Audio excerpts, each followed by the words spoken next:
The Partygate affair surrounding British Prime Minister Boris Johnson has reached another symbolic climax. According to media reports, the Prime Minister has become the first British Prime Minister to be questioned by the police under caution after submitting the questionnaire to the London police on time. The broadcaster ITV published a leaked questionnaire on Tuesday evening, which Johnson and dozens of others allegedly involved in lockdown parties in Downing Street had to fill out. From this, it follows that the answers are considered to be an under caution survey. The suspects were asked if they attended the allegedly unlawful parties and why and how they interacted with others present. Respondents can also indicate when they think there was a lawful exception or just excuse. The outcome of the police investigation could be crucial to Johnson's political future. Some Conservative MPs have already called for his resignation, while others want to await the investigation. If at least 54 Tory MPs vote no confidence in Johnson, there would be a general vote of no confidence in the party. Johnson is said to have tolerated and attended some of Downing Street parties during the lockdown, and he himself denies having broken his own rules. The deputy leader of the opposition Labour Party, Angela Rayner, described it as a national disgrace that Johnson was now probably the first Prime Minister in British history to be questioned by the police under threat of punishment. How on earth can he go on and claim to uphold law and order, she asks. British Foreign Secretary Liz Truss has sharply criticized the Russian attack on Ukraine. I condemn in the strongest possible terms the appalling, unprovoked attack launched by President Putin on the Ukrainian people, she wrote on Twitter. The UK stands with Ukraine. We will work with our international partners to respond to this horrific act of aggression, she added. And it is an act of aggression, and, well, he's a war criminal. That's it. Starting a war is a war crime. Passenger numbers at London's Heathrow Airport fell to their lowest level in 50 years in 2021. 19.4 million passengers were counted, as the airport announced on Wednesday. Before the pandemic, Heathrow had an average of 80 million passengers. Strict and expensive corona test obligations have slowed demand more than at other European airports, as said in a statement.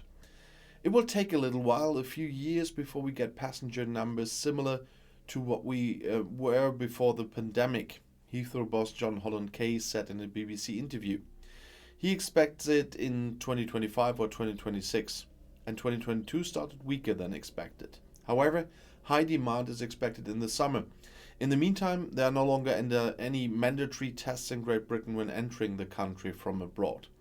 The goal of achieving climate neutrality by 2050 is said to be on track. According to the airport's plans, however, this does not include calculating with a lower number of flight passengers.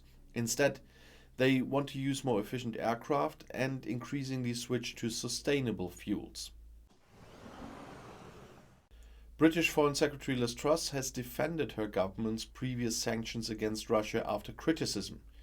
We have introduced our toughest sanctions regime against Russia. Nothing is impossible, wrote the Conservative politician in a guest article in The Times on Wednesday.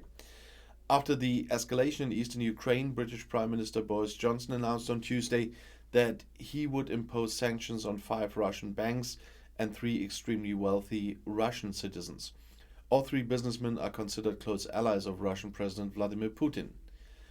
The opposition, but also Conservative members of Parliament, criticized the measures as too lax. An expert described them as a joke.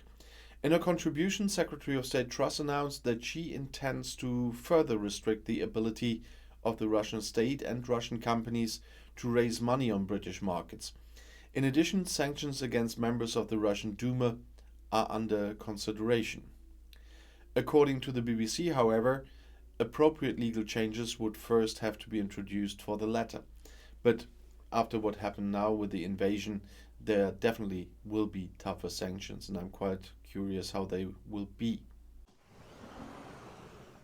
Britain's Queen Elizabeth II held her weekly audience with Prime Minister Boris Johnson on the phone, despite COVID-19 disease. This was announced by Buckingham Palace. As recently as Tuesday, the 95-year-old monarch cancelled several virtual audiences, raising concerns among her subjects. According to the palace, the Queen, who tested positive for the coronavirus last Sunday, is suffering from mild cold-like symptoms. Elizabeth II should have been vaccinated against corona at least 3 times. Due to her old age and recent health problems, an infection is not considered harmless.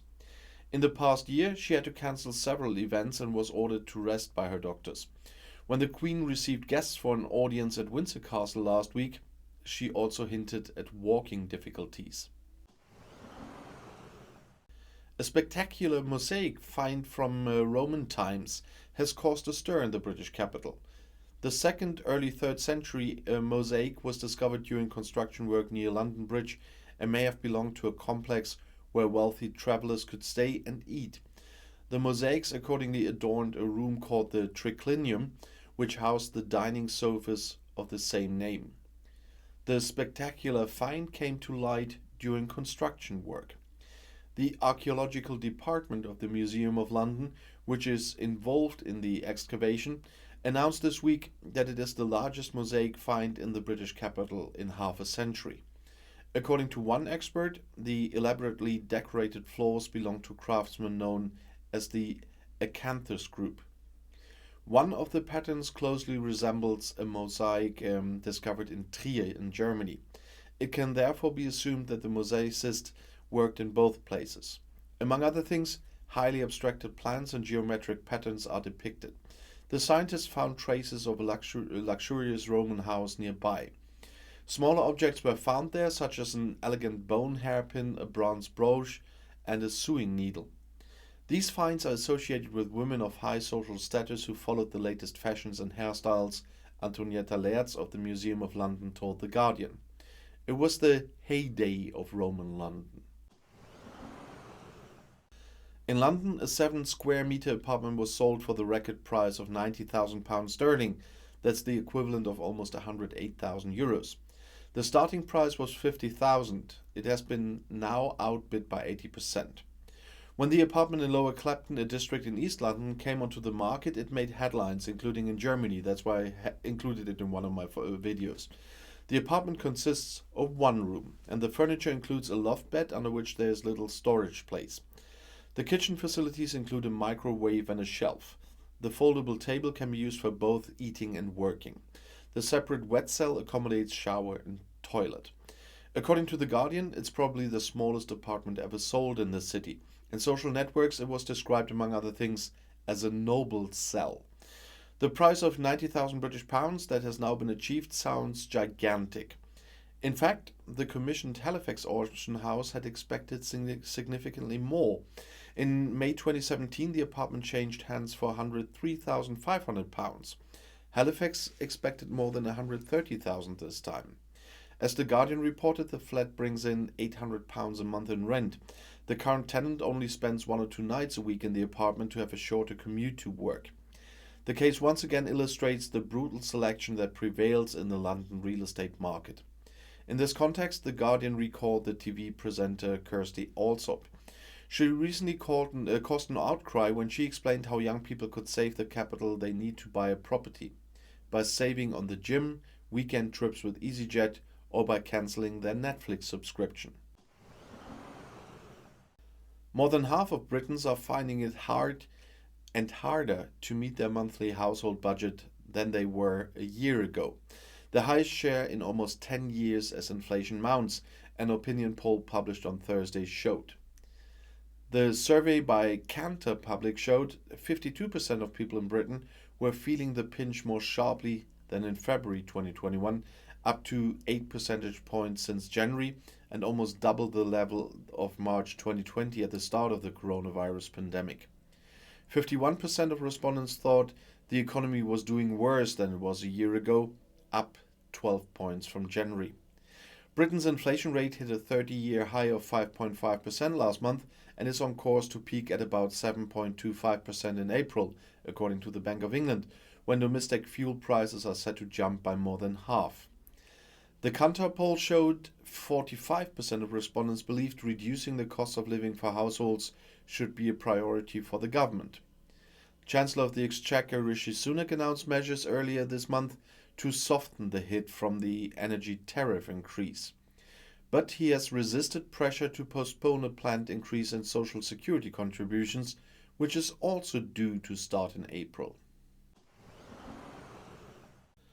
British Prime Minister Boris Johnson denied on Wednesday that his Conservative Party took donations from Russian oligarchs, saying all those who fund the governing party were registered in Britain. Here, after you gave them the passport.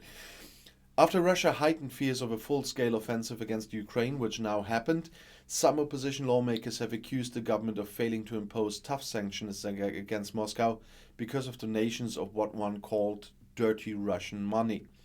Asked whether the Prime Minister would commit to giving up donations from Russian oligarchs, Johnson told Parliament, "I think it's very important to understand that we do not raise money from Russian oligarchs. We raise money from people who are registered to vote on the UK Register of Interests." Yeah, and I don't want to bring up the bribe part now. According to the Electoral Commission, the Conservative Party has received funds from some donors who have earned much of their wealth in Russia. A spokesperson for Britain's main opposition leader Keir Starmer said the Conservative Party had received £1.89 million of Russian money in donations. But Johnson's press secretary said the Conservative Party always does due diligence on any donations and only accepts donations from British citizens. The Conservative Party does not accept foreign donations, that's illegal, and donations are all properly and transparently declared to the Electoral Commission, the press secretary told reporters. "I would make the point that there are people in this country of Russian origin who are British citizens, and many are critics of Russian President Vladimir Putin, so it's wrong and discriminatory to tar them all with the same brush." And you know that I didn't say that. Chancellor of the Exchequer Rishi Sunak restated his faith in low taxes on Wednesday ahead of an increase in social security contributions in April that will take the government's tax take to the highest since the 1950s. "I firmly believe in lower taxes," Sunak said in excerpts of his speech that he is delivering today when I'm filming, yesterday for you when you see it. "The most powerful case for the dynamic market economy is that it brings economic freedom and prosperity. And the best expression of that freedom is for all of us to be able to make decisions about how to save, invest, or use the money we earn." Sunak is seen as a strong contender to be Britain's next leader. Current Prime Minister Boris Johnson is embroiled in a scandal over parties held at Downing Street when such gatherings were barred by lockdown rules. Police are investigating, and I talked about this in the beginning of this video. But Sunak has faced criticism from within his own Conservative Party for sticking to his plan to increase national insurance contributions from April to raise money for health and social care, even as the cost of living squeeze tightens. Why do they need it? 350 million a week. Wasn't it on the bus? Just as the higher contributions from workers and employers kick in, regulated domestic fuel tariffs are due to rise by 54% after the surge in energy costs around the world as economies reopen from pandemic lockdowns and restrictions. As well as the social security increase, British companies are facing a sharp jump in the corporation tax rate in 2023, which many say will hurt investment and the kind of push for higher investment and productivity that Sunak is hoping for. In the speech excerpts, Sunak stressed the importance of cutting taxes responsibly. "I'm going to deliver a lower tax economy, but I'm going to do so in a responsible way and in a way that tackles our long-term challenges," he says. Well, Sunak, who ramped up borrowing to levels unseen since World War II to pay for his response to the coronavirus pandemic, also sought to dispel the argument that taxes should be cut even where that would leave spending pressure unfunded. "I am disheartened when I hear the flippant claim that tax cuts always pay for themselves. They do not," he said. "Cutting tax sustainably requires hard work, prioritization, and the willingness to make difficult and often unpopular arguments elsewhere." Sunak is due to deliver the annual Mace Lecture to the Base Business School, part of the University of London, which is typically delivered by senior policymakers. And I'll see you in my next video. Bis gleich.